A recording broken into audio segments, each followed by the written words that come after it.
Kementerian Pertahanan Rusia mengeluarkan pernyataan terkait salah satu wilayah Ukraina yang berhasil disebut. Pernyataan itu diunggah melalui channel YouTube Kementerian Pertahanan Rusia Senin 14 Maret 2022.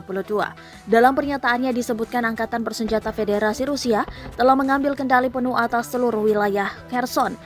Pengelompokan pasukan Republik Rakyat Donetsk melanjutkan operasi ofensif menerobos pertahanan nasionalis Ukraina menguasai pemukiman Panteleymonovka dan mencapai garis Verkhnetorescu, Novoselovka II. Secara total selama sehari terakhir, sistem penerbangan dan pertahanan udara Angkatan Udara Rusia menembak jatuh 16 target udara, satu pesawat Su-24 dan Su-25 Angkatan Udara Ukraina, satu helikopter Mi-8, dan 13 kendaraan udara tak berawak Ukraina atau drone, termasuk 6 Bayraktar TB2.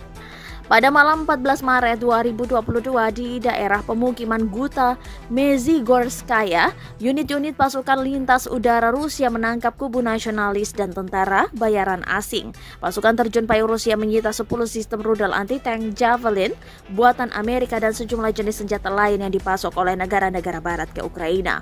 Semua sistem anti-tank Javelin yang ditangkap dan senjata asing lainnya sedang dipindahkan ke unit milisi rakyat Republik Rakyat Donetsk dan Lugansk.